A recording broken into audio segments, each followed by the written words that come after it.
Bonjour, bonsoir comme ça à tous mes jeunes frères africains et à toutes mes sœurs africaines et surtout à tous les amis de l'Afrique. Quand je dis amis de l'Afrique, c'est tous ceux-là qui aiment l'Afrique, qui qui aimeraient bien voir l'Afrique se développer. D'ici 2050, c'est-à-dire dans une trentaine d'années, d'ici 35 ans ou d'ici 30 ans, on va dire, l'Afrique aura atteint pratiquement 2 milliards. Et ces 2 milliards-là, ça fait 2 milliards de jeunes en plus. 2 milliards qu'il faudra nourrir, 2 milliards qu'il faudra éduquer, 2 milliards de jeunes qu'il faudra encadrer. Mais comment allons-nous faire si maintenant nous n'arrivons pas à résoudre des problèmes essentiels? Voilà pourquoi j'adresse ce message à tous les chefs d'État africains. Je dis bien à tous les chefs d'État africains pour dire nous n'avons aucun combat à mener contre vous. Il y a pas de problème, il n'y a pas un problème fondamental entre la jeunesse et leurs représentants. Parce que le dilemme dans lequel on va amener la jeunesse africaine, c'est un faux débat. C'est un faux débat. Il n'y a pas un challenge entre la jeunesse et leur gouvernement. Ça, c'est un faux défi. On détourne complètement le débat, on détourne complètement l'objectif de la jeunesse africaine. La jeunesse africaine est essentiellement jeune. On parle de 19% de la population qui est à pratiquement moins de 19 ans. De 25% de la population actuelle de la jeunesse africaine qui a moins de 19 ans. Alors il faut comprendre que c'est un atout important, c'est un atout majeur que l'Afrique doit exploiter à travers sa jeunesse. Voilà pourquoi nous adressons ce message très fort à tous ces présidents pour dire, vous avez mené votre combat. Vous avez mené le combat qui était le vôtre.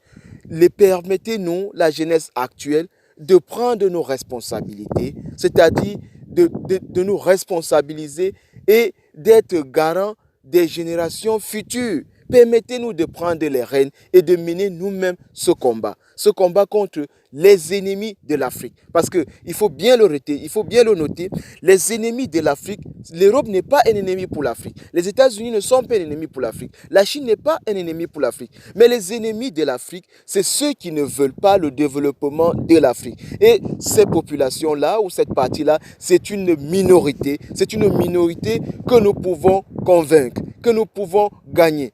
Il s'agit d'une guerre d'arguments, d'une guerre d'idéologie. Il faut tout simplement que l'Afrique prenne conscience et connaissance de son Afrique.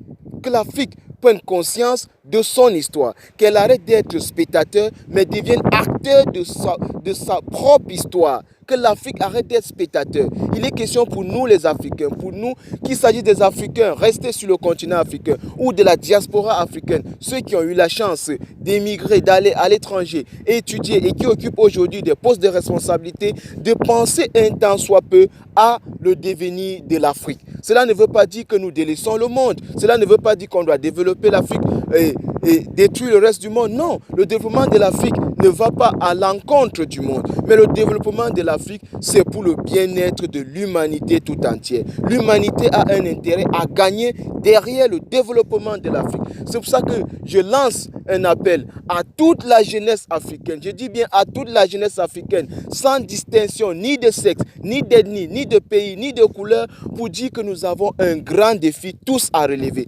Arrêtons avec ces barrières psychologiques qui nous ont été imposées par l'Occident, qui n'est pas en elle-même une bonne chose. Ce découpage de l'Afrique qu'ils ont fait nous permet aujourd'hui de savoir d'où nous venons et de mutualiser aujourd'hui nos efforts. Prenons ces barrières qui nous ont laissées comme héritage, comme un atout, et mettons tout simplement les pays africains en compétition, dans une compétition positive, une compétition constructive. Chers jeunes Africains et Africaines, arrêtez de vous battre, arrêtez de vous insulter dessus. Ce n'est pas de cette manière-là que nous allons aider l'Afrique à devenir un grand continent. Notre continent est le plus riche, mais en même temps le plus pauvre. Si nous travaillons ensemble, c'est-à-dire les mains dans les mains, sans racisme, sans division sociale, je suis sûr que nous parviendrons à un monde meilleur, que tout le monde pourra en bénéficier de cette Afrique nouveau. Et c'est pour ça que je dis bien ceci, je lance bien ce message et l'Occident doit bien comprendre ce message. D'ailleurs, qu'il s'agisse des problèmes d'alternance au pouvoir, du problème de l'immigration clandestine des Africains en Europe, ou bien de la nouvelle monnaie qu'on appelle l'éco, tous ces problèmes sont liés. Tous ces problèmes sont liés. Il s'agit de l'avenir de l'Afrique. Il s'agit de l'avenir de l'Afrique. Et cet avenir-là est combattu par les ennemis de l'Afrique. Et ces ennemis-là n'appartiennent pas à un continent précis. Ces ennemis-là, c'est un groupuscule de personnes qui se sont décidées de s'accaparer des richesses africaines et de les gérer à leur guise. Pourtant, chacun d'entre nous a le droit d'exister, chacun a un rêve et chacun est une clé pour ce monde. Chacun a un rêve pour son pays, chacun a un rêve qu'il aimerait réaliser. Nul n'est ni de moins ni de trop sur cette terre. Voilà pourquoi je lance cet appel d'offres, cet appel à toute la jeunesse africaine, quel qu'en soit votre pays, que notre défi, c'est le devenir, c'est l'avenir de l'Afrique. Et tous ensemble, nous devons dire non et non au néocolonialisme, au capitalisme, au communisme et à toutes ces doctrines qui ne sont pas propres à l'Afrique. L'Afrique elle-même a sa propre idéologie qu'elle compte mettre en œuvre et qui servira d'exemple. L'Afrique aura sa propre démocratie, une démocratie qui lui est propre et qui n'est pas opposée aux démocraties européennes. Permettez aux Africains, je vous en prie, je m'adresse à l'Union européenne, aux États-Unis, à la Chine et à toutes les grandes puissances de l'heure, permettez aux Africains de développer eux-mêmes leur propre histoire, de développer eux-mêmes leur propre stratégie. L'Afrique n'a pas besoin d'armes et elle n'aura jamais besoin des armes. Notre arme, ça serait notre intelligence, ça serait notre éducation et ça serait l'apport que nous allons apporter à tout le monde entier parce que le devenir de l'Afrique, c'est l'humanité tout entière qui en bénéficiera.